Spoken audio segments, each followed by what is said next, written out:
Hello students, मैं Gulveer Sharma bio faculty at CVPS integrated star course और आज फिर हम 20 क्वेश्चन सीरीज़ में आपके सामने हैं। और आपको पता है कि 20 क्वेश्चन हम डिफरेंट लेसन से लेके चल रहे हैं और वो क्वेश्चन वही होते हैं जो समझने के हैं और उनमें आपको रिवीजन करने के लिए भी आपको फ़ायदा होता है। तो आज का टॉपिक हमारा है न्यूरल कंट्रोल एंड कोऑर्डिनेशन। काफ़ी इम्पोर्टेंट टॉपिक है जिसे नर्वस सिस्टम बोलते हैं और इसके क्वेश्चंस समझने के भी हैं और कुछ लर्न करने के भी हैं। लेकिन हमने वही 20 को सेलेक्ट किए हैं, बल्कि आजकल हम अपने बच्चों से पूछते हैं कि उन्हें किस क्वेश्चन का जवाब चाहिए, तो उनको हम यहाँ इस प्लेटफॉर्म पर लेकर आते हैं। और मैं बार बार कहता हूँ, आपका भी कोई क्वेश्चन अपना है तो आप उसे भेज सकते हैं। हम उसे जिस टॉपिक पर आप भेजेंगे उसमें इंक्लूड करेंगे और आपको समझने का मौका मिलेगा। चलिए शुरू करते हैं आज का फर्स्ट क्वेश्चन। और जो आज का पहला क्वेश्चन है, which of the following system release impulse from CNS to skeletal muscles. यानी जो हमारा CNS है, स्केलेटल मसल्स को कौन सा सिस्टम जो है वो इम्पल्स ट्रांसमिट करता है, रिले करता है। तो देखिए सीधा सा आंसर इसका तो जो हमारा पहला ऑप्शन दिया हुआ है somatic neural system. Somatic neural system control activity of skeletal muscles. यही आंसर हो गया कि जो CNS है उसको जो मसल्स को स्केलेटल मसल्स को इम्पल्स भेजेगा, that will be somatic neural system. ठीक है, तो skeletal muscle activity are controlled by somatic neural system. और हम जानते हैं स्केलेटल मसल्स वो हैं जो बोन से अटैच होती हैं और बोन से अटैच होने के लिए उनमें टेंडन होता है और हर मसल में जनरली एक ही टेंडन होता है और उससे वो अटैच रहती है। तो ऐसी मसल जो टेंडन के थ्रू बोन से अटैच्ड है वो स्केलेटल मसल्स हैं और जनरली ये मसल्स स्ट्राइप्ड मसल्स होती हैं। ठीक है, और तो चलिए आंसर आपका हो गया सोमैटिक न्यूरल सिस्टम। अब क्वेश्चन नंबर 2 की बात करें, न्यूरॉन्स। देखिए न्यूरॉन्स जो है वो यूनिट है नर्वस सिस्टम की। ऑरिजिन में एक्टोडर्मल है, डिवीज़न नहीं करती आफ्टर बर्थ क्योंकि इसमें सेंट्रोल नहीं होता। और न्यूरॉन हमारी बॉडी की लॉन्गेस्ट सेल भी है। न्यूरॉन की लेंथ लगभग 90 सेंटीमीटर तक हो सकती है और repair and regeneration is very poor in neurons. यही वजह है कि जब कोई एक्सीडेंट होता है तो चिंता होती है कि हेड इंजरी ना हो गई हो, स्पाइन इंजरी ना हो गई हो, क्योंकि वहाँ पर न्यूरॉन अगर डैमेज हो गए वो नए नहीं बनेंगे, रिकवरी नहीं होगी। तो देखिए न्यूरॉन का क्या क्या इसमें ऑप्शन दिए हैं, न्यूरॉन्स के बारे में क्या क्या 3 फैक्ट दे रहे हैं, 4 फैक्ट दिए हैं। Can detect different kind of stimuli. सही है, एक जो न्यूरॉन्स हैं वो डिफरेंट काइंड के स्टिमुलाई को डिटेक्ट कर सकते हैं। अब what is stimuli?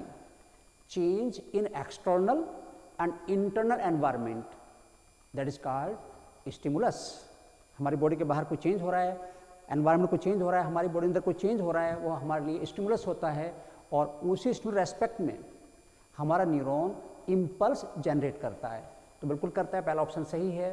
B option है can receive different kinds of stimuli. ये डिफरेंट काइंड स्टिमुलाई रिसीव करता है, ये भी सही है। और थर्ड सी ऑप्शन है can transmit different kinds of stimuli, ये भी सही है। तो ABC में जो 3 फैक्ट दिए गए हैं, ऑल 3 एप्लीकेबल ऑन न्यूरॉन, इसलिए आंसर हमारा हो गया D। तो न्यूरॉन की तीनों प्रॉपर्टी दी गई हैं और D ऑप्शन कर दिया उन्होंने, ऑल ऑफ दीज। ठीक है, तो तीनों प्रॉपर्टी न्यूरॉन की होती हैं। थर्ड क्वेश्चन देखते हैं, नीसल्स ग्रेन्यूल्स आर एब्सेंट इन। देखिए नीसल्स ग्रेन्यूल स्पेसिफिक ग्रेन्यूल्स हैं जो केवल न्यूरॉन में होते हैं और एंटायर न्यूरॉन नहीं होते, पूरे न्यूरॉन नहीं होते। Present in dendrites and cell body and absent in axon. तो यहाँ पर डेंड्राइट्स इसमें न्यूरॉन्स सीनियस ग्रेन्यूल होंगे, एक्सोन नहीं होंगे, साइटोन में होंगे, साइटोन डेंड्रोन्स में होंगे। तो जिसमें नहीं होंगे वो B है, इससे आंसर तो B है। अब नीसल granule are like the rough ER। आप पता रफ ER, जब ER पे राइबोसोम अटैच होते हैं तो वो रफ ER होता है और रफ ER प्रोटीन सिंथेसिस करता है। तो Nissl granules are equivalent to rough ER। ये इंपॉर्टेंट क्वेश्चन हो गया, इसका फैक्ट हो गया। तो चलिए यहाँ पर हमें पता चल गया कि एक्सोन में क्या नहीं होगा, एक्सोनिशल ग्रेन्यूल नहीं होंगे। और अब नेक्स्ट क्वेश्चन की बात करेंगे, पिक आउट करेक्ट कॉम्बिनेशन। यहाँ पर मैचिंग दिया हुआ है और कॉलम ए और कॉलम बी का मैचिंग करना है। पहला है यूनिपोलर न्यूरॉन्स, यानी ऐसा न्यूरॉन जिसमें सेल बॉडी के साथ साथ केवल एक्सॉन होता है, that we call unipolar neuron, और unipolar neuron present in embryonic stage. ठीक है, एडल्ट में नहीं होते, unipolar neurons present in embryonic stage. ठीक है, तो इसका मतलब जो एम्ब्रियोनिक न्यूरॉन्स हैं उनमें डेंड्राइट्स नहीं होते। ठीक है, दूसरे बाद है बाइपोलर न्यूरॉन, ऐसा न्यूरॉन जिसमें सेल बॉडी और एक्सोन के साथ एक डेंड्रोन है, डेंड्राइट है, तो एक ही होगा, उसे बोलते हैं बाइपोलर न्यूरॉन। और ऐसे न्यूरॉन रेटिना में होते हैं, जो आपकी रेटिना है उसमें बाइपोलर न्यूरॉन है। उसके बाद वो कह रहे हैं मल्टीपोलर न्यूरॉन्स, जो ऐसा न्यूरॉन जिसमें cell body, axon and many dendrites होते हैं, डेंड्रोन्स होते हैं, उसे हम बोलते हैं मल्टी न्यूरॉन, और that is present in cerebral cortex.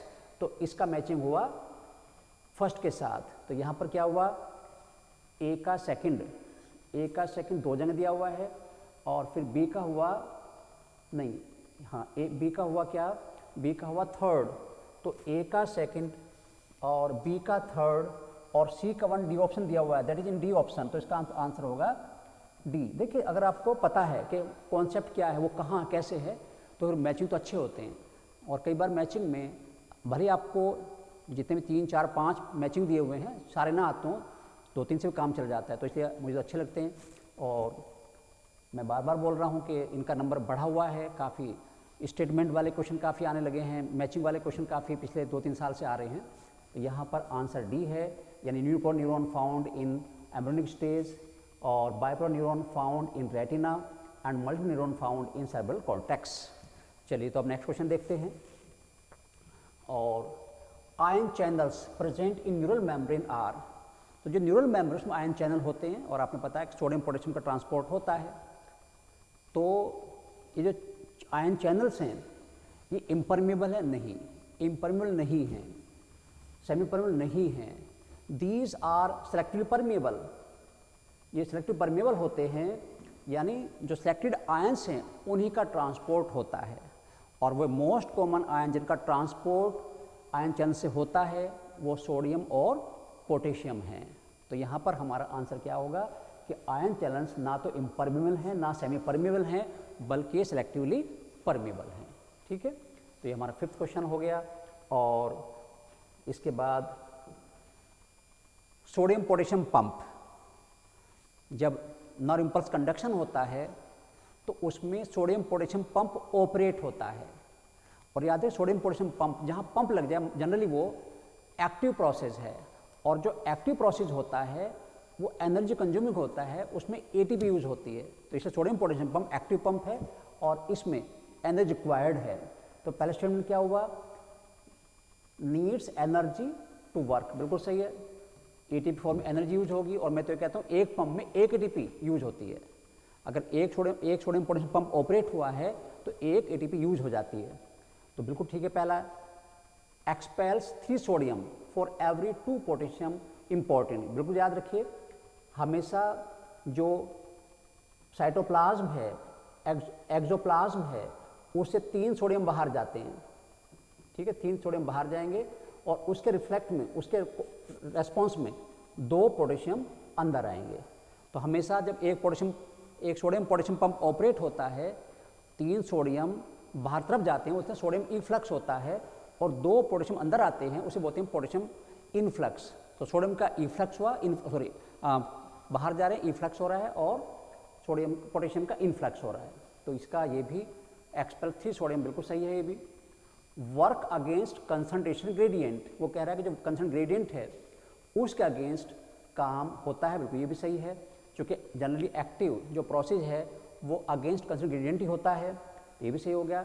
Maintains resting potential, ये तो गलत हो गया, मेंटेन्स, हाँ तो ये भी सही है, रेस्टिंग पोटेंशियल, क्योंकि सोडियम पोटेशियम पंप जो है वो बाहर पॉजिटिव चार्ज कर देगा और अंदर नेगेटिव चार्ज कर देगा, और यही रेस्टिंग पोटेंशियल बिल्कुल सही है। ये भी, तो ये भी सही है, ये भी सही, ये भी सही है, तो क्या हुआ कि ऑल आर करेक्ट, सारे के सारे सही हैं, तो हमारा आंसर ए होगा। तो एक बार फिर ध्यान, sodium potassium pump play important role in conduction the impulse और required energy to work. 3 sodium बाहर जाएंगे तो पोटेशियम अंदर आएंगे, ये भी होगा। जो कंसर्न ग्रेन उसका अगेंस्ट काम करेगा और रेस्टिंग पोटेंशियल को मेंटेन करेगा। इससे चारों फैक्ट सही हैं, तो आंसर हमारा हुआ ए। तो अब 7th क्वेश्चन देखते हैं। The electric potential difference across the depolarised membrane, ये ध्यान देना, डीपोलराइज्ड मेम्ब्रेन। यहाँ पर डीपोलराइज्ड का मतलब होता है कि जो मेम्ब्रेन है उससे कंडक्शन इम्पल्स हो रहा है, वो रेस्टिंग फेज में नहीं है, वो एक्टिव फेज में है, वो फंक्शनल फॉर्म में है। तो डीपोलराइज्ड फेज में जो इलेक्ट्रिक पोटेंशियल होता है उसको हम बोलते हैं एक्शन पोटेंशियल। क्या बोलेंगे? Action potential. तो डीपोलराइज्ड फेज में इलेक्ट्रिक इम्पल्स डिफरेंस जो है that is called action potential. तो आंसर तो हमारा हो गया ए। और अगर वो कहता पोलराइज्ड मेम्ब्रेन है तो फिर रेस्टिंग पोटेंशियल हो जाता। तो रेस्टिंग फेज में electric potential difference resting potential कहलाता है, और पोलराइज्ड फेज में जो इलेक्ट्रिक पोटेंशियल डिफरेंस है that is called action potential. तो क्योंकि यहाँ पर डीपोलराइज्ड, यहाँ तो आंसर ये हुआ, और अगर इसको हटा देता वो पोलराइज्ड को होता तो फिर आंसर बी हो जाता। ठीक है, दोनों आप ऑप्शन पर चल गया आपको। और अगला क्वेश्चन देखते हैं। 5 events in the transmission of nerve impulse across synapse. ये जो सिनेप्से है द जंक्शन बिटवीन 2 न्यूरॉन, जो 2 न्यूरॉन हैं उनके बीच जंक्शन होता है, और जंक्शन को हम बोलते हैं साइनेप्से। और उस साइनेप्स में क्या क्या होता है उसके कंसर्न में इन्होंने 5 स्टेटमेंट दिए हैं, और वो पूछ रहा है कि वो पहले कौन सा होगा, दूसरा कौन सा होगा। 5 एक्शन हैं, तो first, second, third, fourth action बताना है, उनकी सीक्वेंस बतानी है। तो सिनेप्से जो हैं वो 2 न्यूरॉन के बीच में जंक्शन है, और उस सिनेप्से से एक न्यूरॉन का इम्पल्स नेक्स्ट न्यूरॉन में ट्रांसफ़र होता है। तो देखते हैं क्या क्या क्या है। Opening of specific ion channels allows the entry of ions in new action potential is generate in the post synaptic neuron. होगा, लेकिन पहले नहीं होगा, ये तो बहुत लास्ट का स्टेटमेंट, लास्ट में होगा। बी कह रहा है neuro transmitter binds to the receptor on the post synaptic membrane, ये इससे पहले होगा। Synaptic vesicle fuse with the pre synaptic membrane, neurotransmitter release into synaptic cleft, ये इससे पहले होगा। Depolarization of pre synaptic membrane, ये इससे पहले होगा। और ई कह रहा है arrival of action potential at the axon, ये सबसे पहले होगा। तो इन्होंने मेरे ख्याल उल्टा कर दिया। देखिए, सबसे पहले होगा arrival of action potential at axon terminal. जैसे एक्सोन टर्मिनल पर इलेक्ट्रिक पोटेंशियल एक्शन होगा तो वो प्री सिनेप्टिक जो मेम्ब्रेन है वो डीपोलराइज हो जाएगी। तो पहले तो हुआ, फर्स्ट तो हुआ ई, और उसके बाद हुआ depolarisation of pre synaptic membrane, और synaptic vesicle fuse with the pre synaptic membrane, फिर ये 3rd नंबर पे होगा। और जब वो फ्यूज होगी तो वहाँ पर न्यूरोट्रांसमीटर रिलीज हो जाएगा। तो ये फर्स्ट, 3rd न्यूरोट्रांसमीटर जो रिलीज हुआ है bind to post synaptic receptor, ये 4th नंबर पे होगा। तो और लास्ट में opening of synaptic ion channels allows the entry of ions a new action potential generate the post synaptic neuron, ये बिल्कुल लास्ट में होगा। तो सीक्वेंस जो है जो निकल के आ रही है, सबसे पहले अराइवल होगा, यानी EDCBA, इस रेस्पेक्ट में ये एक्शन होगा। और ये कहाँ दिया हुआ है? EDC, फर्स्ट ए ऑप्शन दिया हुआ है कि सबसे पहला एक्शन ई होना है, जो यहाँ दिया हुआ ई में, फिर डी वाला एक्शन होना है, फिर सी वाला होना है, फिर बी वाला होना है, और लास्ट में ए वाला होना है। और साइनेप्से जो हैं ये 2 तरह के होते हैं, वो हम आगे इसका एक क्वेश्चन शायद उसका है कि 2 तरह के साइनेप्से हैं, उनमें क्या क्या डिफरेंस है उसकी बात करेंगे। और न्यूरोट्रांसमीटर प्ले इंपॉर्टेंट रोल, ठीक है। और न्यूरोट्रांसमीटर केमिकल साइनेप्से में होता है, तो मैं उसकी बात अब डिस्क्लोज नहीं कर रहा हूँ। तो इस क्वेश्चन सीक्वेंस आपको समझ में आ गई होगी कि पहले क्या क्या होगा। अब इसके बाद क्वेश्चन नंबर 9 की तरफ बढ़ते हैं। और the new potential develop in post synaptic membrane is, देखिए हमेशा याद रखिए, जो पहला न्यूरॉन है उसमें इम्पल्स जनरेट होता है थ्रू स्टिमुलस। जो स्टिमुलस है वो पहले न्यूरॉन में इम्पल्स जनरेट करेगा, उसके बाद जो पहले न्यूरॉन का इम्पल्स है वो नेक्स्ट न्यूरॉन को जनरेट एक्शन पोटेंशियल फेज में लाएगा, फिर थर्ड को, फिर फोर्थ को, यानी जो पहला न्यूरॉन है वहाँ तो चाहिए स्टिमुलस, और उसके बाद वन बाय वन जो न्यूरॉन आएंगे उनमें जो फर्स्ट का इम्पल्स है वो नेक्स्ट को एक्साइट करेगा। इसको आप समझ सकते हो, एक लाइन में साइकिल खड़ी हुई हैं और उनके बीच में 1 फीट डिफरेंस है। आपने पहली साइकिल में पैर मार दिया तो वो गिर गई, पर उसके बाद दूसरी तीसरी चौथी सारी गिरती चली गई। बल्कि यहाँ पे ऐसे होता है, तो जो मैंने किक लगाई, पहला न्यूरॉन वो स्टिमुलस है और उसके बाद पहले दूसरा तीसरा एक्साइट होता चला जाता है। तो यहाँ पर वो पूछ रहा है कि जो नया potential post synaptic memory develop होगा पोटेंशियल, वो एक्साइटेटरी होगा, इनहिबिटरी होगा, कैसा होगा? तो इसने पहला ऑप्शन दिया है ऑलवेज एक्साइटेटरी, नहीं, हमेशा एक्साइट नहीं होता। ऑलवेज इनहिबिटरी नहीं, ऐसा भी नहीं होता हमेशा इनहिबिटरी हो, वो दोनों में से कुछ भी हो सकता है, मे बी एक्साइटेटरी और इनहिबिटरी, यानी ये सही स्टेटमेंट दोनों में से कोई सा भी हो सकता है। और ये एनसीईआरटी सीधी लाइन है, that is the line from NCERT. और हमारे जो क्वेश्चन होते हैं वो आपको एनसीईआरटी में मिलेंगे, क्योंकि हम जानते हैं कि एनसीईआरटी से हम दूर नहीं जा सकते। हमारे टेस्ट पेपर भी एनसीईआरटी की जैसे पेपर में आते लाइन टू लाइन वैसे ही होते हैं, ठीक है। लेकिन हम कोशिश करते हैं कि थोड़ा उसमें समझने के लिए बच्चा कुछ दिमाग लगाए। बिल्कुल सीधे कर देंगे तो पता चल जाए ये है, एनसीईआरटी से होते हैं, लेकिन समझने की ज़रूरी है। इसलिए कई बार बच्चा कहता है कि तो पेपर कतन कहाँ से बना दिया, फिर वो देखता अच्छा है तो मुझे आना चाहिए था, एनसीईआरटी में लिखा हुआ है, हमें पता होना चाहिए था। तो इसलिए याद रखिए पेपर एनसीईआरटी से आता है, इसलिए एनसीईआरटी का तो आपको बिल्कुल ये सब कहीं ना कहीं क्वेश्चन एनसीईआरटी में हैं, ठीक है। तो चलिए, मे बी एक्साइट इनहिबिटरी। और अब हम बात कर रहे हैं क्वेश्चन नंबर 10 की, the hind brain develops into which structure. जो हाइंड ब्रेन है उसमें कौन कौन से स्ट्रक्चर हैं? देखिए, फोर ब्रेन में मेनली एपिथैलेमस, थैलेमस और हाइपोथैलेमस होता है, और साथ ही साथ सेरेब्रल हेमिस्फीयर होते हैं, ठीक है। मिड ब्रेन का कोई सब डिवीजन नहीं है। हाइंड ब्रेन में 3 पार्ट होते हैं, पोन्स, मेडुला और सेरेबेलम। तो यही पूछ रहा है कि जो हाइंड ब्रेन कौन कौन से पार्ट हैं।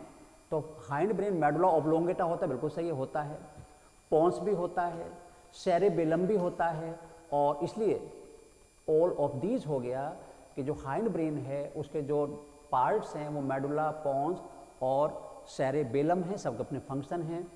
आपके जो नॉर्मल ब्रीथ है, कार्डियोवैस्कुलर एक्टिविटी है, गैस्ट्रिक एक्टिविटी है, वोमिटिंग है, उसे मेडुला ऑब्लोंग कंट्रोल करता है। और जो हमारा न्यूमोटैक्सिक सेंटर है वो पोन्स में है, जो इमरजेंसी ब्रीथ को कंट्रोल करता है। सेरेबेलम बॉडी का बैलेंस और कोऑर्डिनेशन मेंटेन करता है, और यही है जब अल्कोहल लेने के बाद आदमी लड़खड़ाता है तो वो अफेक्ट सेरेबेलम पर होता है और बैलेंस नहीं बन पाता। चलिए, तो यहाँ पर आंसर ऑल ऑफ दीज हो गया। और अब आइएगा question number 11, the correct sequence of meninges from inner to outer side is. Inner to outer side बहुत अच्छा क्वेश्चन था, यही ऐसे बदलता है। मैंने भी अगर समझदारी से ना पढ़ता तो मैं भी आउट टू इनर साइड बोल देता आंसर। लेकिन याद रखिए, ऐसी क्वेश्चन आपको पेच में फंसा देते हैं, जाल में फंसा लेते हैं, जहाँ पर जरा सा एक वर्ड बदलते आंसर बदल जाता है। तो उसने इनर से आउटर कहा है, इनर से आउटर। तो सीक्वेंस क्या है? बाहर तरफ, पहले बोल रहा हूँ, ड्यूरामेटर बाहर तरफ से होता है, ये आउटर मोस्ट है, सबसे बाहर तरफ ये होता है। जो क्रेनियम है उसकी बोन के साथ कांटेक्ट होता है ड्यूरामेटर का। उसके बाद फिर अरेक्नोइड है, अरेक्नोइड ये मिडिल है, दैट इज मिडिल। और पायामीटर जो है वो इनर मोस्ट है, सबसे अंदर का, जो सीधे ब्रेन टिश्यू कांटेक्ट में होता है। तो अगर हम बाहर से करें तो ड्यूरामेटर, अरेक्नोइड, पायामीटर होता, पर उसने कहा इनर टू आउट, तो इनर यहाँ शुरू करेंगे, यानी पायामीटर पहले आएगा, फिर अरेक्नोइड आएगा, फिर ड्यूरामेटर आएगा। और यहाँ पर ये जो सीक्वेंस जो हमने आ रही है वो ऑप्शन सी में दी हुई है, तो ऑप्शन सी आंसर है। और आपको याद रखना है कि ये 3 मेनिंजेस हैं, ब्रेन को बहुत अच्छी तरह प्रोटेक्ट किया गया है। पहले ब्रेन बॉक्स की जो बोन है वो प्रोटेक्ट करती हैं, आप पता ब्रेन बॉक्स की 8 बोन्स हैं, और उसके बाद फिर 3 मेनिंजेस हैं, 3 कवरिंग हैं, और वो ड्यूरामेटर, अरेक्नोइड और पायामीटर। तो क्वेश्चन के according inner to out answer हमारा थर्ड हो गया, और वो उल्टा कर दे आउटर इनर तो फिर हो जाता है ड्यूरोमेटर, अरेक्नोइड और पायोमेटर। अगर आपको ये पता है ना फिर आंसर आने में कोई दिक्कत नहीं है। वो कुछ भी पूछे मिड कौन सी, अंदर कौन सी, बाहर कौन सी है, तो हमेशा कॉन्सेप्ट क्लियर करने की कोशिश कीजिए, तो फिर आपको आंसर जो है वो परेशान नहीं करेगा। तो अब नेक्स्ट क्वेश्चन तरफ बढ़ते हैं। The name of nervous band connecting the cerebral hemisphere. देखिए हमारा जो सेरेब्रम है, जो लार्जेस्ट पार्ट ऑफ ब्रेन है, जो ब्रेन का 2/3 पार्ट बनाता है और मोस्ट ऑफ एक्टिविटी कंट्रोल करता है, वो 2 इक्वल पार्ट डिवाइड है, जिन्हें बोलते हैं left and right cerebral hemisphere. उनके बीच में एक ट्रैक्ट ऑफ फाइबर्स होता है और जो उनको जोड़ कर रखता है उसे बोलते हैं कॉर्पस कैलोसम। तो एक तो कॉर्पस एल्बिकेंस है, याद रखिए। देखो मैं हमेशा कहता हूँ भले ही आंसर इसमें एक आना है, आंसर तो कॉर्पस कैलोसम हो गया, यही होता है, लेकिन जो बाकी ऑप्शन है ये क्या है, अगर आपने इनको भी फाइंड आउट कर लिया तो समझो कि आपका रिवीजन परफेक्ट हो गया। और जो यहाँ पर इस क्वेश्चन में यहाँ कॉर्पस, अगले में कुछ ये आ जाएगा। तो आप जानते हो कि कॉर्पस एल्बिकेंस हम डिस्कस कर चुके हैं। कॉर्पस एल्बिकेंस ओवरी में एक टेम्पररी स्ट्रक्चर है कि जो मैच्योर ग्राफिन फॉलिकल है जब वो रप्चर्ड होता है उसे सेकेंडरी साइड ओवरी से बाहर आ जाता है, तो जो रप्चर्ड टूटा हुआ ग्राफिन फॉलिकल है वो बदलता है कॉर्पस लूटियम में, जो एक टेम्पोरल एंडोक्राइन ग्लैंड है, मेल में नहीं होगा कॉर्पस लूटियम, और उसके बाद जो कॉर्पस लूटियम है वो कन्वर्ट होगा एक वेस्ट मास में, से बोलते हैं कॉर्पस एल्बिकेंस। तो ऐसे आप याद रखिए। तो ये बेस्ट वे है कि भले ही आपको आंसर एक निकालना हो रिवीजन टाइम पे, पढ़ने टाइम पे, पर बाकी ऑप्शन को भी आप क्लियर करते चलेंगे। तो अगर कुछ अपने आप हो जाए, अपने आप सरल खपाइए कि इसका आंसर कहाँ हो सकता है, हमने कहाँ पढ़ा है, और अगर नहीं मिल पाता उसका ऑप्शन तो फिर टीचर्स कंसल्ट कीजिए, और फिर देखिए आपका एक ब्रेन का जो स्पेक्ट्रम है सब्जेक्ट का वो बहुत बड़ा डेवलप हो जाता है। और अब आप आइए क्वेश्चन नंबर 13 पर। The medulla inner part of cerebral hemisphere consist of, देखिए हमारे जो ब्रेन का सेरेब्रम का आउटर पार्ट है वो कॉर्टेक्स है और इनर पार्ट मेडुला है। अब यहाँ पर जो कॉर्टेक्स है that consist of white matter, और जो कॉर्टेक्स का कॉर्टेक्स है वो ग्रे मैटर का है, और जो मेडुला है वो कैसा है, दैट इज वाइट मैटर। तो ब्रेन में ग्रे मैटर आउटसाइड है और वाइट मैटर इनसाइड है। Grey outside, white inside. अब ये ग्रे और वाइट मैटर है क्या, एक्चुअली जो साइटोन या सेल बॉडी है दैट हैज ग्रेस अपीयरेंस, तो बाहर की तरफ हो जाता है, सेल बॉडीज एक साथ कंडेंस फॉर्म में एक अरेंज हो जाती हैं, जिसकी वजह से कॉर्टेक्स का outer part grace colour appear करता है, और अंदर तरफ जो एक्सोन है जिस पे माइलिन शीथ है दैट इज वाइट अपीयरेंस। तो इसका मतलब क्या है कि axon, myelin axon give the white appearance और cell body the grey appearance. तो इस वजह से अरेंजमेंट की वजह से, न्यूरॉन के अरेंजमेंट की वजह से बाहर की तरफ होता है ग्रे मैटर ब्रेन में, अंदर तरफ वाइट मैटर होता है। तो क्या कह रहा है कि inner part of cerebral hemisphere consist of, तो यहाँ पर तो आंसर हो गया हमारा वाइट मैटर। लेकिन अगर यही क्वेश्चन स्पाइनल कॉर्ड में हो जाता, वहाँ उल्टा होता है, वहाँ पर ग्रे अंदर होता है और वाइट बाहरी तरफ होता है। तो आपको याद रखना है कि ग्रे और वाइट का जो डिफरेंस है मैटर का, वो न्यूरॉन के अरेंजमेंट की वजह से है। जिधर सेल बॉडी अरेंज होगी वहाँ ग्रे होगा, जिधर एक्सोन अरेंज होगा वो वाइट होगा। तो ये कि मेडुला की बात कर रहा है तो मेडुला अंदर का पार्ट है वो वाइट मैटर कहलाएगा, और एक कॉर्टेक्स दे देता तो वो ग्रे मैटर हो जाता। ठीक, तो नेक्स्ट क्वेश्चन तरफ बढ़ते हैं। और 14th question, hypothalamus does not control. जो हाइपोथैलेमस है, जो हमारे ब्रेन फोर ब्रेन का पार्ट है, काफ़ी इंपॉर्टेंट पार्ट है, और अब मैं कहूँगी इंपॉर्टेंट पार्ट, ब्रेन तो हर पार्ट इंपॉर्टेंट है। अब वो कह रहा है कि उसके फंक्शन दिए हैं, वो कौन सा फंक्शन कंट्रोल नहीं करता। तो पहला है थर्मोरेगुलेशन, बिल्कुल कंट्रोल करता, टेम्परेचर रेगुलेट करने का काम हमारा हाइपोथैलेमस का है। थर्मोरेगुलेशन और ओस्मोरेगुलेशन, वाटर एंड सॉल्ट बैलेंस करने का काम भी हाइपोथैलेमस का है। तो पहला तो सही है, करता है ये। Produces hormones that regulate the synthesis and secretion of pituitary hormone, बिल्कुल करता है। हम तो कहते हैं पिट्यूटरी के फादर यही हैं, है ना, क्योंकि पिट्यूटरी कंट्रोल करने वाला हाइपोथैलेमस है। Pituitary work under control of hypothalamus, तो ये बिल्कुल सही है, ये भी सही हो गया।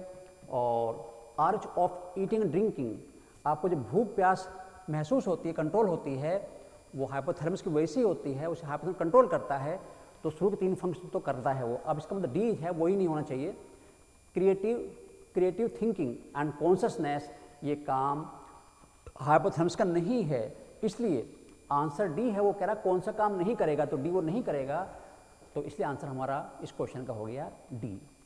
तो अगले क्वेश्चन तरफ बढ़ते हैं, और ये क्या कहते हैं, the inner parts of cerebral hemisphere and group of associated deep structures like amygdala, hippocampus etcetera form. ये भी अच्छा क्वेश्चन है कि जो हमारा सेरेब्रल हेमिस्फीयर का इनर पार्ट है उसमें कुछ न्यूरॉन के एसोसिएटेड ग्रुप्स होते हैं, और शेप के बेस में नाम दिया हमको हमने एमिगडेला और हिप्पोकैम्पस, और वो दोनों मिलके बना लिम्बिक सिस्टम और लिम्बिक लोब।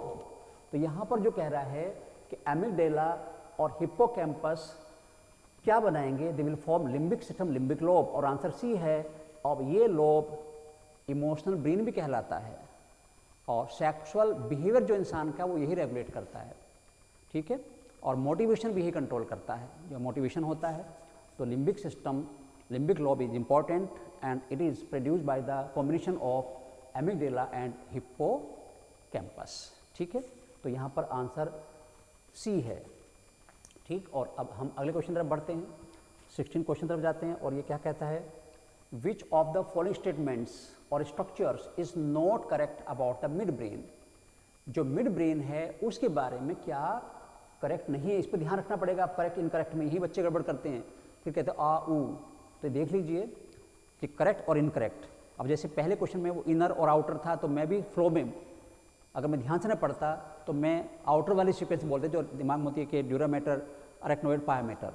तो इसलिए इम्पोर्टेंट ध्यान रखिए कि वो करेक्ट पूछ रहा है, और देखिए क्या करेक्शन क्या है, नॉट करेक्ट वाली बात कर रहा है वो, नॉट करेक्ट, तो हमें इनकरेक्ट देखना है। Located between thalamus, hypothalamus and pons, बिल्कुल सही है। जो मिड ब्रेन है वो थैलेमस, हाइपोथैलेमस और पॉन्स के बीच में होता है। हैज़, बी ऑप्शन है, हैज़ आर्बोरविटी, ओ ये नहीं होता। Arbor vitae is the tree like arrangement of neurons in cerebellum. जो हाइंड ब्रेन में सेरेबेलम होता है उसमें आर्बोरविटी होता है, और वो कह रहा है करेक्ट नहीं है मिड ब्रेन के बारे में, तो ये वाला पार्ट तो मिड ब्रेन में नहीं होता, ये हाइंड ब्रेन का पार्ट है, इसलिए आंसर तो हमारा बी हो गया। तो arbor vitae, tree like appearance of neurons present in cerebellar part, cerebrum नहीं है, सेरेबेलर बोल रहा हूँ, सेरेबेलम बोल रहा हूँ मैं, उसमें प्रेजेंट होता है। और सेरेब्रम इससे पहले क्वेश्चन में था कि हाइंड ब्रेन 3 पार्ट हैं जिनका हम नाम लिया था, पॉन्स, मेडुला और सेरेबेलम, और जो आपका बॉडी का बैलेंस करता है, कोऑर्डिनेशन इंटीग्रेशन करता है मूवमेंट टाइम पे, वो सेरेबेलम है। तो यहाँ पर आंसर हो गया बी। चलिए अब अगला क्वेश्चन देखते हैं। Brain stem includes, brain stem जो है वो मिड ब्रेन अकेले से नहीं बनता, हाइंड ब्रेन अकेले से नहीं बनता, mid brain and high brain only. बिल्कुल यही है कि जो ब्रेन स्टेम है वो मिड ब्रेन और हाइंड ब्रेन से बनता है, लेकिन याद रखिए हाइंड ब्रेन का सेरेबेलम पार्ट, यही क्वेश्चन की जान है, सेरेबेलम पार्ट इन्वॉल्व नहीं होता। तो हम क्या समझ सकते हैं, brain stem is equal to क्या क्या होगा, ब्रेन स्टेम में is equal to mid brain, brain plus pons, pons plus medulla oblongata, जो हाइंड ब्रेन का पार्ट है। यानी इसमें क्या नहीं दिखाया मैंने, क्या नहीं बताया, सेरेबेलम नहीं होता। तो अब वो क्वेश्चन बना सकता है कि which part of hind brain not involve in brain stem formation, तो वहाँ जवाब आ जाएगा सेरेबेलम। तो 3 पार्ट से ब्रेन स्टेम बनता है, और ये हो गया mid brain, pons and medulla oblongata, और क्या इन्वॉल्व नहीं हुआ, हाइंड ब्रेन का सेरेबेलम इन्वॉल्व नहीं हुआ। चलिए तो अगला क्वेश्चन देखते हैं, और ये क्वेश्चन है receptor sites for neurotransmitters are present on. देखिए रिसेप्टर साइट किसके लिए, न्यूरोट्रांसमीटर के लिए। जो न्यूरोट्रांसमीटर है उसके लिए रिसेप्टर साइट जो प्रेजेंट होती हैं, they are present in post synaptic membrane. देखिए इसको आप ऐसे समझ सकते हो, ये अगर मैं बनाऊं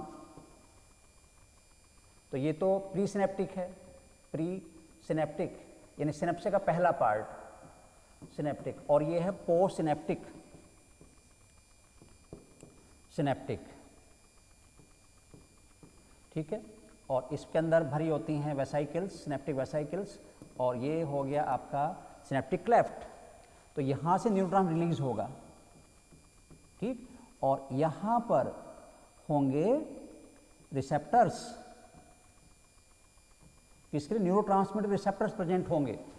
तो जो रिसेप्टर्स हैं वो प्रेजेंट होंगे पोस्ट सिनेप्टिक मेम्ब्रेन में, और इन रिसेप्टर के वजह जो न्यूरोट्रांसमीटर आएगा वो यहाँ आके बाइंड हो जाएगा, और उस बाइंड होने से जो पोस्ट सिनेप्टिक मेम्ब्रेन है दैट बिकम एक्टिव, उसमें एक्शन पोटेंशियल जनरेट हो जाएगा। ऐसे फिर आगे न्यूरॉन आएगा, इसका जो न्यूरोट्रांसमीटर वो अगले करेगा, वो अगले करेगा, और ऐसा करते करते ही ये इम्पल्स ब्रेन तक पहुंच जाएगा। तो यानी क्वेश्चन का आंसर हो गया प्री सिनेप्टिक मेम्ब्रेन में रिसेप्टर्स प्रेजेंट होते हैं। और हमारे PYQ पंच सीरीज भी चल रही है, उसमें हम विदिन ए मिनट, 1 मिनट के अंदर PYQ क्वेश्चन सोल्व करते हैं। तो वो फटाफट PYQs भी आप बोल सकते हो कि टाइम ही फटाफट का है, आपको टाइम नहीं लगता, उसको भी आप देखते रहिए। तीनों सब्जेक्ट में क्वेश्चन अवेलेबल हैं, फिजिक्स में भी, केमिस्ट्री में भी, बायोलॉजी में भी। और PYQ तो too much important certified question है जो एग्जाम में पहले आ चुके हैं, तो वो आपको आइडिया देते हैं। अपनी प्रिपरेशन को आप परफेक्टली प्रोसीड नहीं कर पा रहे हैं तो आपको आइडिया मिलता है, तो PYQ जरूर कीजिए। और किसी क्वेश्चन है तो हमारे यूट्यूब चैनल पर जाकर PYQ आप देख सकते हैं, फटाफट PYQ। और अब 9th क्वेश्चन एसर्जन रीजन का है। एसर्जन क्या कह रहा है? देखिए एसर्जन क्या होता है? एसर्जन स्टेटमेंट ऑफ फैक्ट हम वैसे करते हैं। एक्चुअली जो एसर्जन है that is statement of fact, वो किसी फैक्ट का स्टेटमेंट है, उसमें कोई फैक्ट दिया हुआ है। और रीजन क्या है? वो जो फैक्ट उसमें दिया हुआ उसकी एक्सपेंशन होनी चाहिए। तो रीजन एक्सपेंशन कैरी करता है फैक्ट की, और एसर्जन में कोई फैक्ट होता है। तो देखते हैं, electric synapses are rare in our nervous system, बिल्कुल सही है। हमारे जो मेन सिनेप्स केमिकल सिनेप्से हैं, और इलेक्ट्रिक सिनेप्से में 2 neurons remains in close proximity. Electric synapse में न्यूरोट्रांसमीटर रिक्वायर्ड नहीं होता, ठीक है। तो ये बिल्कुल सही है, ना तो न्यूरोट्रांसमीटर बनेगा यहाँ पर, और क्लोज प्रॉक्सिमिटी में होंगे। सिनेप्टिक क्लेफ्ट भी लगभग नेग्लिजिबल होता है। और अब क्या कह रहा है? रीजन क्या कह रहा है? Impulse transmission occurs across an electrical synapse slower than that across chemical synapse. यहाँ पर ये कह रहा है कि जो इलेक्ट्रिक साइनेप्से है उसमें इम्पल्स ट्रांस स्लो होता है। आप जरा सोचिए, कोई चीज़ डायरेक्ट कॉन्टैक्ट में है, वहाँ लेन जल्दी होगा, यहाँ डिस्टेंस है वहाँ जल्दी होगा। तो ये उसने गलत कर दिया। जो इलेक्ट्रिक साइनेप्से है उसमें due to close proximity there no involvement of chemical that is called acetylcholine, तो फास्ट होता है, तो इसने स्लोअर कर दिया, जबकि यहाँ फास्टर होना चाहिए था, तो जवाब सही हो जाता।